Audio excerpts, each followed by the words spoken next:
Welcome back to the Real Estate Sitdown. This is episode 26, presented by Double B Homes and the Pemberton Home Team. I am Blair Berg, and this is Jaden Millette. How you doing, Jaden? Doing well. How are you?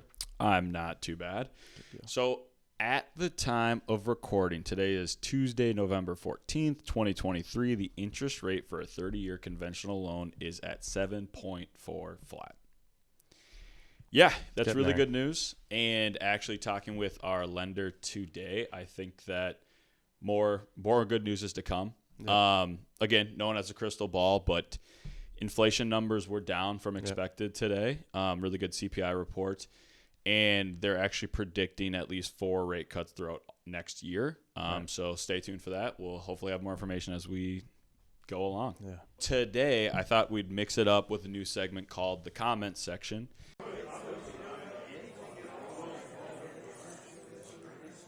The last couple of weeks, the episodes and the clips that have been coming out have gotten some pretty good comments that I wanted to address.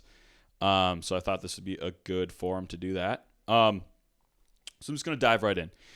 One of the clips that I put out was from a few weeks ago, and it talked about how the poison pill in the housing market is those low 3%, 2.5% mortgage rates that people were getting a couple of years ago. And now people don't want to sell. Right. And I got a lot of pushback online. They're saying that's not why. So one commenter said too many houses got turned into rentals and Airbnbs. And when I went to look this stat up, it actually was higher than I thought. It says 26% of American households are rentals. So a little bit higher than I was expecting, actually, but still relatively low. And it doesn't skew that much from the average of what it's always been. No. There's always going to be renters. There has been renters for a long time. So that didn't shock me at all. I don't know. What do you think about that?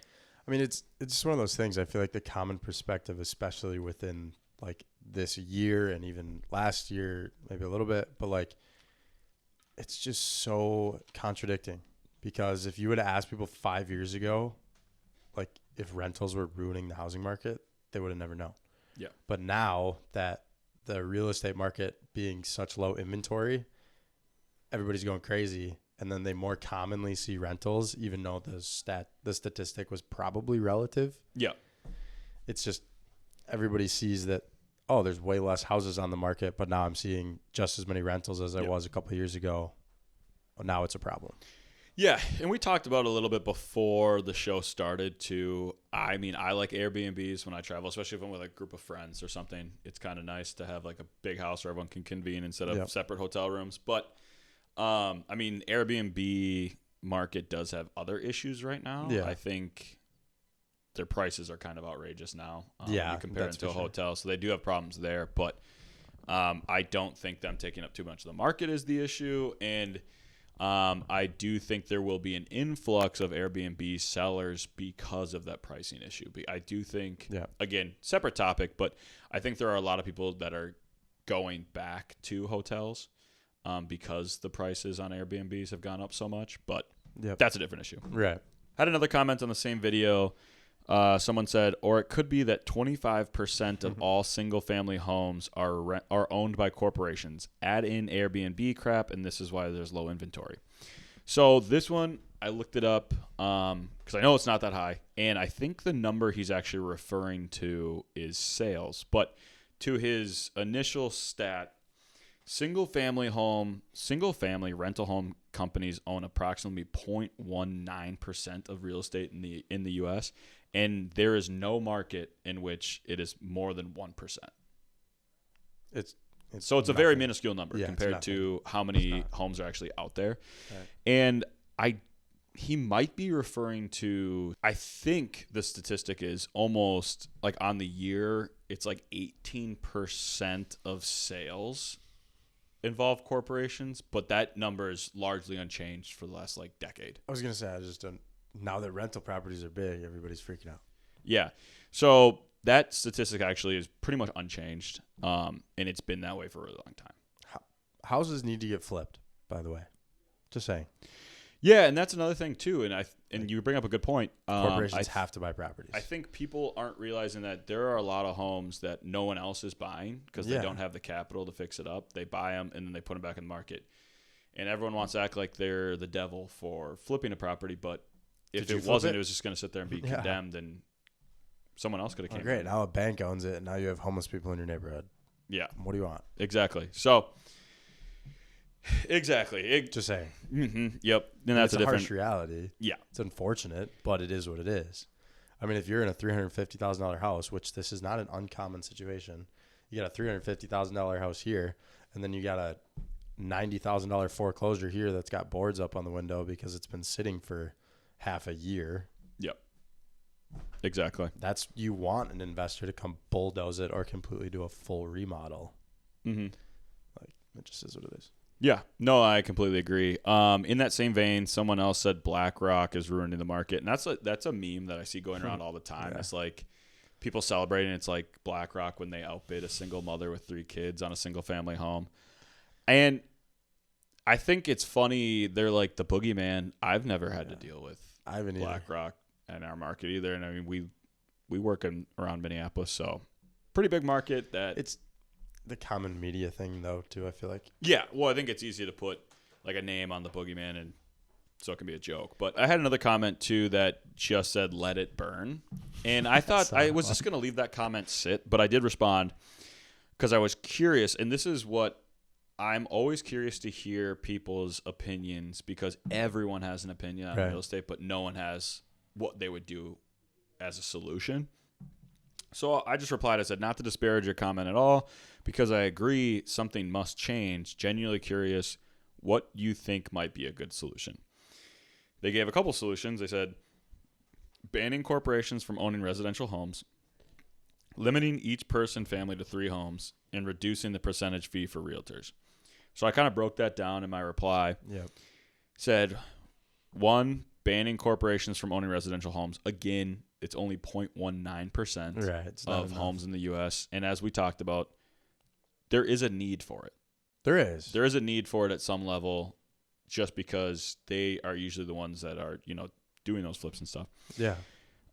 Limiting each person family to 3 homes. I said, That's ridiculous. it's ridiculous, and even at its base level, it would be hard to do, just because the different structures you can use to buy homes. There's so many loopholes. It's not even. Well, you could just keep making new LLCs. And I was just going to say that. You can.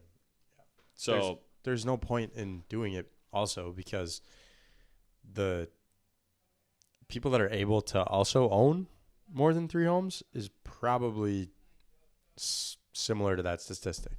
that is a good point. Because how many people in the actual world right now could own more than 3 single-family homes? Also, when you limit people's ability to buy multiple homes, you're also limiting the ability for you're eliminating the availability of rentals in general.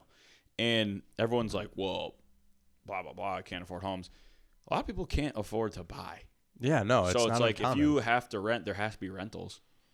Rentals are not your enemy. Well, that's what people hate landlords.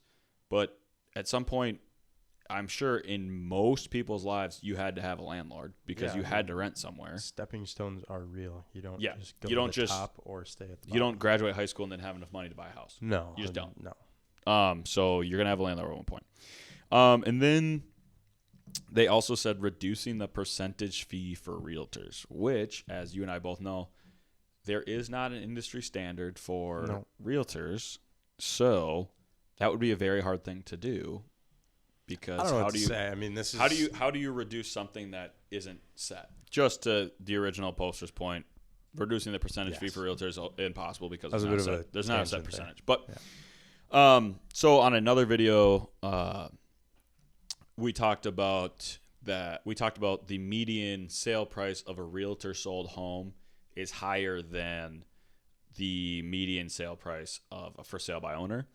And I got a comment that said, I think that has more to do with the demographic of people selling FSBO. Lower income owners with less valuable homes can't afford to lose out on home equity for the realtor fees. And my reply to that is, I would actually argue the other way, that if you need more equity out of the sale of your home, a realtor that can help you market that and get you the higher price for your sale, you're going to net more money. So I would argue people with less income need that more. Yeah. Because what maybe people don't realize this, and I don't think this is the case, but maybe this is where some confusion is coming from. You don't pay the realtor up front. No, this comes out of your proceeds. Yeah. It comes out of the proceeds of your sale. So even if you have $0 in your pocket, you could still use a realtor to sell your home. It's just coming out of the proceeds of your sale. So to me, I guess lower income doesn't really have anything to do with it because you're not paying them out of your If pocket. I go in to a $100,000 property and I charge 6% on that 100% or $100,000 property, that's $6,000. Yep. I could be almost positive that I could get more than $6,000 with me listing it versus them listing it or trying to sell it. For sure. On a $100,000 property, that's simple. Yeah. No, I completely agree. So that's like, again, and maybe that's where the confusion was. Maybe they thought you pay them up front. You do not pay up front. Fair. It's something that comes out of the could be proceeds of your sale. So, I mean, if anyone out there is watching and you have any sort of questions or issues with anything we say, please go right ahead, comment, and we will read them.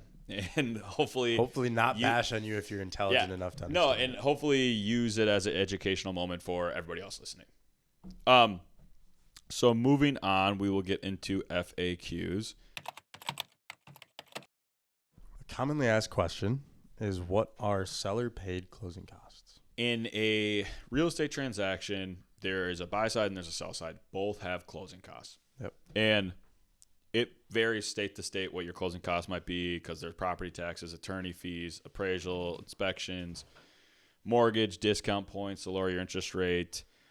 But if you are a buyer and you're a little short on cash, you can, as part of your negotiations, ask for seller paid closing costs, which would be an amount of money coming from the proceeds of the sale that would be going towards those fees that I listed and those taxes. And like I said, you could use them to lower your interest rate, stuff like that. It's to help.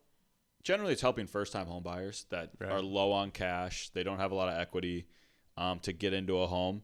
And, yeah, in the heat of the market, if a home has multiple offers, stuff like that, you're probably not going to get seller-paid closing costs. But in a slower market like we're seeing right now, you can generally get seller-paid closing costs. And even if you have a seller who's really sticking to their guns and they really want what they listed it for, they're not going to take less. And by giving seller paid closing costs, they're kind of taking less because they're going to net less in their pocket at the end of the day. One thing you can do is, if you can qualify for it, go over the list price and the amount that you want in closing costs. And then that way the seller is still netting the same amount. Yep.